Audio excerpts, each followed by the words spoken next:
जय माता दी। आप सभी का हमारे YouTube चैनल जीवन ज्ञान में बहुत बहुत स्वागत है। आइए आज सुनते हैं हरियाली अमावस्या, जिसे कि सावन अमावस्या के नाम से जाना जाता है। तो आइए सुनते हैं हरियाली अमावस्या की कथा और जानते हैं इसके महत्व के बारे में।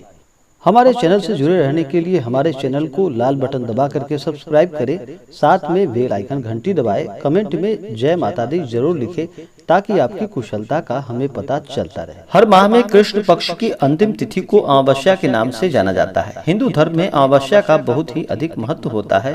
इस समय सावन का महीना चल रहा है। सावन में पड़ने वाली अमावस्या को सावन या श्रावण अमावस्या के नाम से जाना जाता है। सावन का महीना भगवान शंकर को समर्पित होता है। सावन अमावस्या के दिन भगवान शंकर और माता पार्वती की पूजा करने से सभी तरह के कष्टों से मुक्ति मिल जाती है। श्रावण अमावस्या को हरियाली अमावस्या के नाम से भी जाना जाता है।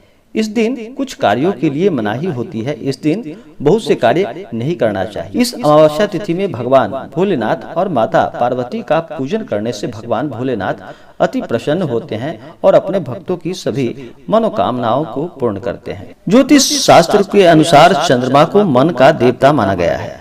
अमावस्या के दिन चंद्रमा दिखाई नहीं देता है। ऐसे में जो लोग अति भावुक होते हैं उन पर इस बात का सर्वाधिक प्रभाव पड़ता है। लड़कियां मन से बहुत ही भावुक होती हैं। इस दिन चंद्रमा नहीं दिखाई देता है तो ऐसे में हमारे शरीर में हलचल अधिक बढ़ जाती है। जो व्यक्ति नकारात्मक सोच वाले होते हैं उसे नकारात्मक शक्ति अपने प्रभाव में ले लेती है। धर्म शास्त्रों में चंद्रमा की 16वीं कला को अमा कहा गया है। चंद्रमा की अमा नाम की महाकला है जिसमें चंद्रमा की 16 कलाओं की शक्ति शामिल है। शास्त्रों में अमा के अनेक नाम आए हैं, जैसे कि अमावस्या, सूर्य चंद्र संगम, पंचदशी अमावसी, अमावासी या अमावासी। अमावस्या के दिन चंद्र नहीं दिखाई देता, अर्थात जिसका क्षय और उदय नहीं होता उसे अमावस्या कहा जाता है। तब इसे कुहू अमावस्या भी कहा जाता है। अमावस्या माह में एक बार आती है। शास्त्रों में अमावस्या तिथि का स्वामी पितृदेव को माना जाता है। अमावस्या सूर्य और चंद्र के मिलन का काल है। इस दिन दोनों ही एक ही राशि में रहते हैं। अमावस्या तिथि के दिन बहुत से कार्यों को नहीं करना चाहिए। इस दिन शुद्ध और सात्विकता का पालन करना चाहिए। अमावस्या तिथि के दिन गंगा स्नान करना चाहिए। अपने पितरों के निमित्त श्राद्ध तर्पण आदि का कार्य करना चाहिए। इससे पितर प्रसन्न होते हैं। इस दिन दान पुण्यों का कार्य करना चाहिए। अपने पितरों के निमित्त इस दिन दान पुण्यों का कार्य करे तो यह बहुत ही लाभकारी होता है। इस दिन किसी भी प्रकार की तामसिक वस्तुओं का सेवन नहीं करना चाहिए। इस दिन शराब, जुआ आदि नशे से भी दूर रहना चाहिए। इससे शरीर पर ही नहीं आपके भविष्य पर भी इसका दुष्परिणाम हो सकता है। जानकार लोग कहते हैं कि 14 अमावस्या और प्रतिपदा उक्त दिन पवित्र बने रहने में ही भलाई है। इसलिए इस दिन शुद्ध और सात्विकता का पालन करें। मदिरा, लहसुन, प्याज आदि का प्रयोग न करे तो लाभकारी होता है।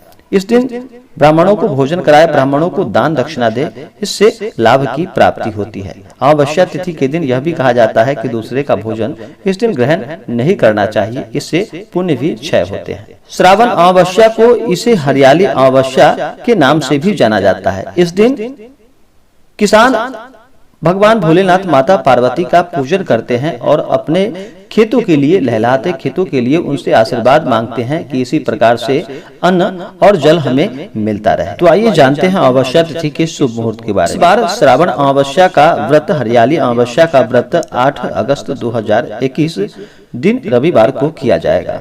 अमावस्या तिथि प्रारंभ समय 7 अगस्त 2021 दिन शनिवार शाम 7:12 और अमावस्या तिथि की समाप्ति होगी 8 अगस्त 2021 दिन रविवार को शाम 7:19। तो आइए सुनते हैं हरियाली अमावस्या की कथा। पौराणिक कथाओं के अनुसार बहुत समय पहले की बात है कि एक राजा प्रतापी था जिनका की एक बेटा और एक बहू थी। एक दिन बहू ने चोरी से मिठाई खा ली और नाम चूहे का लगा दिया, जिसकी वजह से चूहे को बहुत गुस्सा आ गया। उसने मन ही मन निश्चय किया कि चोर को राजा के सामने लेकर अवश्य आऊंगा। एक दिन राजा के यहाँ कुछ मेहमान आए। सभी मेहमान राजा के कमरे में सोए हुए थे। बदले की आग में जल रहे चूहे ने रानी की साड़ी ले जाकर उस कमरे में रख दी। जब सुबह मेहमान की आंख खुली और उन्होंने रानी का कपड़ा देखा तो हैरान रह गए। जब राजा को इस बात का पता चला तो उन्होंने अपनी बहू को महल से निकाल दिया। रानी रोज शाम में दिया जलाती थी और ज्वार उगाने का काम करती थी, रोज पूजा करती थी, गुड़ धानी का प्रसाद बांटती थी। एक दिन राजा उस रास्ते से निकल रहे थे तो उनकी नजर उन दियों पर पड़ी। राजमहल लौटकर राजा ने सैनिकों को जंगल भेजा और कहा कि देखकर आओ कि वहाँ क्या चमत्कारिक चीज है। सैनिक जंगल में उस पीपल के पेड़ के नीचे गए। उन्होंने वहाँ देखा कि दिए आपस में बातें कर रहे थे, सभी अपनी अपनी कहानी बता रहे थे। तभी एक शांत से दिए से सभी ने सवाल किया कि तुम भी अपनी कहानी बताओ। दिए ने बताया कि वह रानी का दिया है। उसने आगे बताया कि रानी की मिठाई चोरी की वजह से चूहे ने रानी की सारी मेहमान के कमरे में रखती थी और बेकसूर रानी को सजा मिल गई थी। राजा के सिपाही ने यह बात जाकर के अपने राजा को बताया तो राजा ने फिर अपनी रानी को सम्मान पूर्वक अपने घर बुलाया और सभी लोग खुशी पूर्वक रहने लगे। तो आशा करता हूँ कि यह जानकारी आपको अच्छा लगा हो। ऐसे ही ज्ञानवर्धक जानकारियाँ प्राप्त करते रहने के लिए हमारे इस चैनल को लाल बटन दबा करके सब्सक्राइब करें, साथ में बेल आइकन घंटी दबाएं ताकि मेरे वीडियो का नोटिफिकेशन आपको समय से मिलता रहे।